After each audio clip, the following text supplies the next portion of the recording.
Hey folks, Dr. Rob Jones here, heydrrob.com. So if you watch my previous videos, again, lordosis, flexion intolerance, discs, all that good stuff.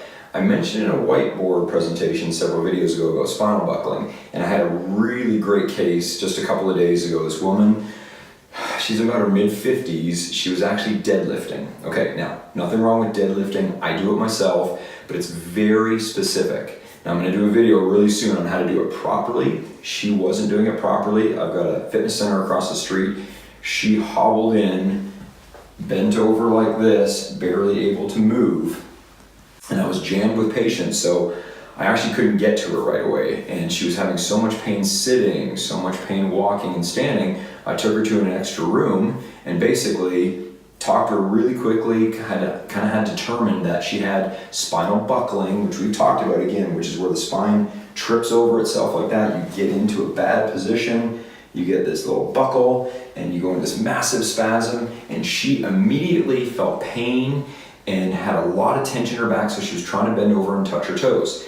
And of course, you know how I'm pretty anti for that, unless it's a very distinct case, which I'm going to do a video here pretty soon about. So what I had her do, and what I want you to do, is if you ever get into a spinal buckling situation, is I simply want you to get onto your stomach, and I want you to hang out right here. Okay? Now, she was in so much pain, this actually hurt her to be in this position. So what we did was we started her down here until her pain went from a 10, which is what she said it was, and she said this was about a 4 or 5, and that was a little bit more tolerable. Now everybody's pain level is different, but 4 or 5 to her was she was less concerned. So a couple of minutes here, I came back and checked on her, said, how are you doing? She said, I'm down to about a 3 now. Okay, now if you go back to my little lecture on the whiteboard on the neurology of why you don't want to bend, it's because that spine again is freaking out because the brain is telling the muscles to spasm. When you get into this position, the brain goes, oh yeah, the back can't go out here, I'm going to let everything relax. Now she didn't have any referral down her leg, so it wasn't very complicated. So as she felt up to it, we put some pillows underneath her chest and we brought her up a little bit higher. Initially it was painful because the muscles were in spasm. So after the spasm, after I calmed her down and told her that it should be okay, the spasm subsided, pain went down again to about a 2 or 3. We put some more pillows to get her up a little bit higher. And that transition, when you do this at home, if this does happen to you, and again, if you move properly, it won't happen to you, but if it does, don't be alarmed if the transition pain is painful, because again, that's your signaling from your brain trying to lock those muscles down and not allow the joints to move, okay? But if you get into this position and the pain subsides, then you're in the right position.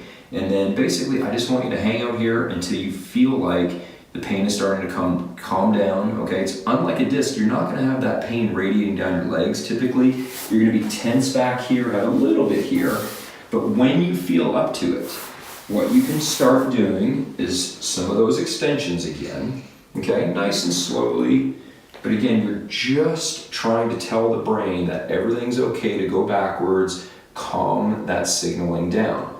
So we spent about an hour going in and out of the room to get her to calm down, okay? And after about 45 minutes, and she was able to get up to this high point, I basically taught her how to get up into a quadruped or all fours, and what you want to do is you want to brace your core really hard.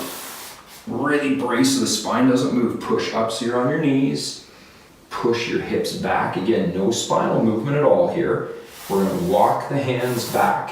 Now she got a bite of pain right here because she tried to move her knee. And as she moved her knee, she had to stabilize with the other knee. This flexed her spine and her muscles went into spasm. So when you are transitioning from here to here, stay braced. Now slide your hands back. Always have a point of contact. Right now my upper body is being supported by my right arm. I'm going to slide my left arm back. Now I'm in a good position. And what I had her do here, again, her instinct, she immediately went, oh, it's so tight. And she started to flex her spine. I immediately put my hand on her spine, pushed her down into this position, and she went, oh yeah, that feels good. But again, that signaling for the tightness, again, is the brain thinking the spine is at risk, okay? And it's that neurological feedback loop. If you don't understand this, go back and watch that previous video. But once you get here, hang out here for as long as it takes for your spasm to decrease. Sometimes it's 10 seconds, sometimes it's a minute or two. But when you get in this position, your back can't go out unless there's trauma. So your brain will say, oh, the spine is safe, okay? And then what we're gonna do, again, if it's tolerable, if not, you're just gonna stay in this position. If it's tolerable, we're gonna go into a little bit of a bear, one of my favorite moves, and we're just gonna hold this position. We're not doing this for core stability here. We're just doing this to trick the nervous system into relaxing. I'm gonna hold it for 5 or 10 seconds, coming back down. Again, she tried to default. She was obviously very flexion dominant in this direction. She liked to have her spine here, and that's what destabilized her spine. Okay, so long story short, after about an hour in and out of the room while seeing other patients, we eventually got her quadruped, we did some bear, and then from that position, I had her stand up. She again tried to immediately go into a flexion position like this, and she went, oh, and she got pain. So I had to slow her down. We went back into this position until she had no pain. We did a little bit of bear until the spasm subsided, okay? And then I coached her really slowly. We're gonna slide the hand here for support, bracing the core. I had my hands around her waist to brace her core. Slide this hand back, bracing the core. Now we have points of contact.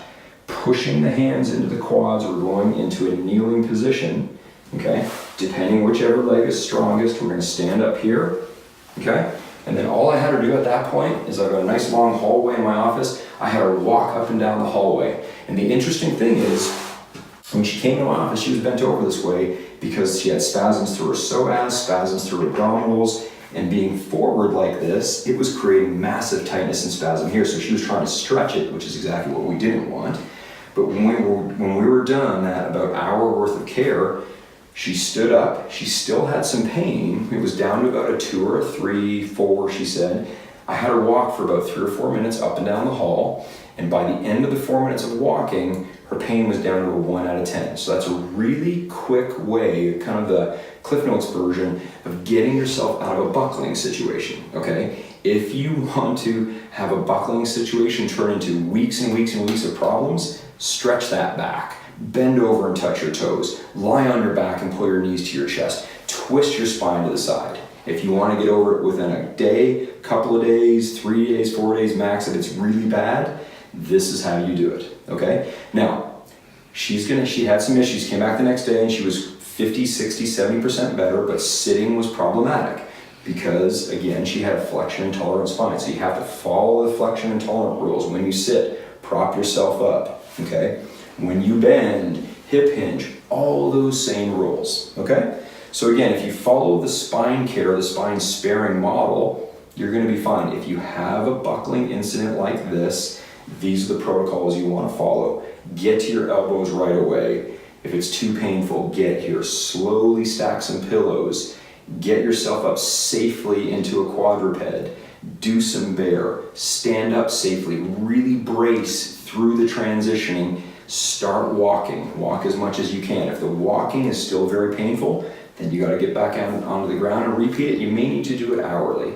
You could put some ice on it afterwards. After you do your walking, that will help with some of that inflammation. But again, putting the spine into its natural position will calm the spasm signals and you'll get out of pain pretty quickly.